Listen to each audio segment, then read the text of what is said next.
আসলে সাংবাদিকতাটা হচ্ছে কি যে আমাদের চারপাশে প্রতিনিয়তই কিছু ঘটনা ঘটে।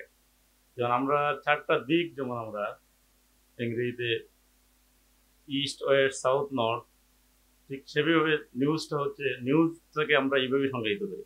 আমাদের চারপাশে প্রতিনিয়ত অনেক ঘটনা ঘটে, এবং এই ঘটনার মধ্য থেকে আমরা যে জিনিসটার সংবাদ মূল্য আছে সেই জিনিসটাকেই আমরা সংবাদপত্রে প্রকাশ করি, এবং সেটাই মূলত হচ্ছে সাংবাদিকতার একটি এসেন্স। আমাদের ইংরেজিতে একটি কথা আছে, আমাদের আমেরিকান একজন জানা এসে যে news is the first rough draft of the history, যে ইতিহাসের খসড়া দলিল হিসাবে নিউজকে অনেক সময় সংজ্ঞায়িত করা হয়। এবং আজকে আমরা যে সাংবাদিকতা দেখি, আজকে আপনারা দেখতে পাচ্ছেন প্রায়শই লক্ষ্য করেন যে বেসিক্যালি আমাদের জার্নালিজম মূলত দুটি ভাগেই বিভক্ত ছিল, প্রিন্ট মিডিয়া এবং ইলেকট্রনিক মিডিয়া সাংবাদিকতা। কিন্তু এখন সাংবাদিকতার কিন্তু সংজ্ঞা বা ক্ষেত্র কিন্তু অনেকভাবে বিস্তৃত এবং প্রসারিত হচ্ছে। তখন যেমন প্রিন্ট মিডিয়ার জার্নালিজম আছে, প্রিন্ট মিডিয়ার জার্নালিজম অনেকটাই কিন্তু আমরা যেটা দেখি যে হুমকির মুখে। কিন্তু ব্রডকাস্ট সাংবাদিকতা বা মোবাইল জার্নালিজম, সেটা কিন্তু ব্যাপক বিস্তৃতি করছে। এবং সেই নিউজের মধ্যে এখন আমরা যেটা প্রায়শই লক্ষ্য করি, এবং আজকে এখানে জাকির সৈন্যরা যে কর্মশালার যে আয়োজনটি করছেন, মূলত আমার মনে হয় যেটা সেই উদ্দেশ্যে আমরা যে ইনফরমেশনটাকে আমরা দেখি যে এখন অনেকভাবে ডিসিমিনেট হচ্ছে।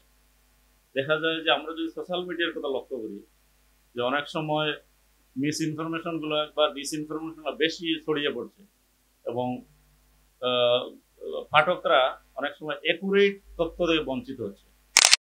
যে একুরেসিটা, একটা যথার্থতা, সংবাদের যে যথার্থতা যে বিষয়টা, সেই যথার্থতা অনেক ক্ষেত্রে আমরা দেখতে পাচ্ছি যে এখানে ডিগ্রেড করছে। সেই ডিগ্রেড থেকে উত্তরণের জন্য আজকে মূলত আপনাদেরকে হয়তোবা জাকির বা এখানে বিলাল চৌধুরী যারা আমাদেরকে যারা আমন্ত্রণ জানিয়েছেন, যে হয়তোবা এই কারণেই আমাদেরকে এখানে আনা। আমরা যেটা দেখতে পাচ্ছি যে নানা কারণে আমাদের সমাজের কিন্তু অধপতন লক্ষ্য লক্ষ্য করছি আমরা, এবং সাংবাদিকতাও যে এর বাইরে সেটি কিন্তু না। আমরা যেমন ধরেন, আমরা নিউজের ক্ষেত্রে আমরা কিন্তু তিনটি বিষয়কে সবসময় একটু লক্ষ্য করি। সংবাদের সবচেয়ে একটি বিষয় হচ্ছে যে শিরোনাম, টাইটেল, আমরা যেটা অনেক সময় হেডিং বলি না, সেটা হচ্ছে টাইটেল। পরে আবার লেখাটা ইন্ট্রো, এরপরে তাকে বর্ণনা। এই তিনটা জিনিস কিন্তু মুখ্য এখানে। সাংবাদিকতা কিন্তু আবার আমরা যারা প্রিন্ট মিডিয়া জার্নালিজম করি, সেটাকে আমরা দুইভাবে ইয়ে করি। একটা হচ্ছে হার্ড নিউজ, একটা হচ্ছে সফট নিউজ। হার্ড নিউজটা যেমন হচ্ছে, এটা যদিও শক্ত নিউজ, যেমন একটা এখানে সড়ক দুর্ঘটনায় 10 জন লোক মারা গেল, কিংবা এখানে একটা ব্রিজ কোলাপস হয়ে গেছে, বা অন্য একটা ছাদ থেকে পড়ে কিছু লোক মারা গেছে, এটাকে আমরা হার্ড নিউজ হিসেবে সংজ্ঞায়িত করি। আর সফট নিউজটা হচ্ছে যেমন মানবিক অনেক সময় আবেদন থাকে না, যে একজন লোক পয়সার অভাবে চিকিৎসা করাতে পারছে না, বা একজন লোক পয়সার অভাবে অর্থাভাবে খাবার দাবার ঠিক মতো করতে পারছে না, এই যে এগুলোকে আমরা মূলত সফট নিউজ হিসেবে সংজ্ঞায়িত করি। এবং হার্ড নিউজ এবং সফট নিউজ, হার্ড নিউজটা বেসিক্যালি আমরা যখন হার্ড নিউজের ক্ষেত্রে প্রথম আমাদের একটা স্ট্রাকচার হচ্ছে উল্টো পিরামিড স্ট্রাকচার। যে উল্টো পিরামিড স্ট্রাকচারটা হচ্ছে যে প্রথমে আমাদের একটা ইন্ট্রো থাকবে, এরপরে প্রথমে একটা টাইটেল থাকবে, এরপরে আমরা ইন্ট্রো দেবো, এবং এরপর গুরুত্বপূর্ণ, এরপরে কম গুরুত্বপূর্ণ এই অংশগুলো এভাবে উল্টো পিরামিড স্ট্রাকচারে চলে আসে। আমরা যখন আমি আমার 25 বছরের সাংবাদিক অভিজ্ঞতা থেকে আমি বলি যে আমরা অবশ্য ধরেন এখন হাতে লেখা প্রেস রিলিজ এখন খুব খুব কমই পাই। এখন আমরা প্রেস রিলিজ যেগুলো পাই, ওই যে অহনা নেট আছে আমাদের সিলেটে, আরো কিছু কিছু ইয়ে আছে, ওইসব মাধ্যম থেকে প্রেস রিলিজ পাঠিয়ে দেয়। তো ওইসব প্রেস রিলিজে অনেক সময় জেস করা যায় না যে আসলে এটা হাতে লেখা, নাকি ওই যে অহনাতে একটা প্রেসক্রাইব ফর্ম আছে, ওই ফর্ম হচ্ছে ওরা পাঠিয়ে দেয়। তো আমরা শুরুতেই যখন আমরা ছাত্র মজলিস বা অন্যান্য সংগঠনে, ছাত্র মজলিসের ক্ষেত্রে বিশেষত আমরা শুরুতেই, যেখানে কিন্তু কিছু কোয়ালিফাইড ছেলেরা কিন্তু আগে থেকে ছিল, এবং স্ট্রাকচারটা কিন্তু অনেক সময় ঠিকঠাক, যদিও মাঝে মধ্যে কিছু কিছু ব্যতিক্রম হয়ে যায়।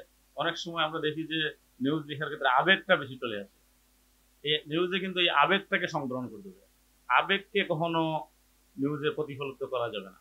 আপনি একটা বিষয়ে নিজে ডিসহার্টেড হয়েছেন, কিন্তু নিউজটা নিউজের মতোই আপনাকে পাবলিশ করতে হবে, প্রকাশ করতে হবে। সেটা যদি করতে না পারেন, তাহলে আপনি কিন্তু আপনি ভালো সাংবাদিক হিসেবে নিজেকে পরিস্ফুটিত করতে পারেন। এখানে যারা আজকে যারা এখানে ডেলিগেশন আছেন, আমি আশা করি হয়তো অনেকেই যারা ফেসবুকে বা ইনস্টাগ্রামে বা অন্য কোনো সোশ্যাল মিডিয়াতে হয়তো আপনারা লেখালেখি করেন, আমাদের অনুরোধ থাকবে যে আমাদের মিডিয়া কর্মীরা আমরা যখন রিপোর্ট প্রকাশ করি, আমাদের একটা কমন একটা নর্মস আছে।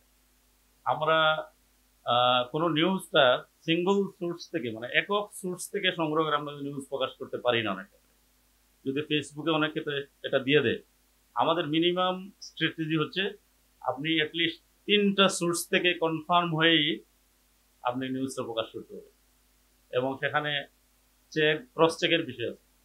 যেমন ধরেন আপনি যদি 3টা লোকের সাথে কথা বলেন, 3টা লোকের সাথে কথা বললে এই 3টা লোকের যে কথার নির্যাস থেকে আপনি কিন্তু একটা নিজের একটা তথ্য বের করতে ধরে আনতে পারবেন। আবার অনেক সময় সিঙ্গেল সোর্সে নিউজ করার একটা প্রবলেম আছে। যেমন আমরা যেটা বলি যে ফার্স্ট হ্যান্ড ইনফরমেশন, অনেক সময় ফার্স্ট হ্যান্ড ইনফরমেশনটা কিন্তু অনেক সময় সঠিকও থাকে না। যেমন একটা আহ, এখানে বাস উল্টে গেল, যেমন অনেক লোক বলে যে না এই বাস উল্টে এখানে 10 জন লোক মারা গেছে, এটা কিন্তু তাৎক্ষণিক আমি সংবাদটা পেলাম, কিন্তু অনেক ক্ষেত্রে এই নিউজটা কিন্তু আমার অনেক সময় যাচাইয়ের সুযোগ থাকে না ঘটনার তাৎক্ষণিকতার কারণে। যেমন ধরো পরবর্তীতে এই ধরনের নিউজের ক্ষেত্রে আমরা যখন সড়ক দুর্ঘটনার নিউজ আমরা করি, তো নিউজের ক্ষেত্রে আমাদের অথেন্টিক সোর্সেস আমরা হচ্ছে যে হয়তো হাইওয়ে পুলিশের বক্তব্য নেব, অথবা কনসার্ন থানা পুলিশ যেটা আছে, যে থানার আন্ডারে সেই অ্যাক্সিডেন্ট হচ্ছে তার বক্তব্য নিয়ে আমরা নিউজটা প্রকাশ করবো। কিন্তু অনেক ক্ষেত্রে এখন যেহেতু জার্নালিজমের ক্ষেত্রে অনেকটা কম্পিটিশন শুরু হয়ে গেছে, আপনারা দেখছেন যে অনেক প্রতিষ্ঠিত মিডিয়াও মানে ইনফরমেশনের ক্ষেত্রে অনেক সমস্যা ঘটেছে। যে ঘটনা ঘটার সাথে দিয়ে দিচ্ছে, দেখা যাচ্ছে লোক মারা যাচ্ছে 2 জন, দিয়ে দিচ্ছে 5 জন। তো সেক্ষেত্রে আমাদের লিস্ট যেহেতু একটা ইনস্ট্যান্ট ঘটনাটি ঘটছে, পুলিশের একটা বক্তব্য, সেটা হাইওয়ে পুলিশ হোক, থানা পুলিশ হোক, অথবা অনেক ক্ষেত্রে আমরা জনপ্রতিনিধির বক্তব্য, যে যখন কোনো সোর্সকে কখনো পাওয়া যাচ্ছে না, তখন জনপ্রতিনিধির বক্তব্যটাও আমরা নিতে পারি।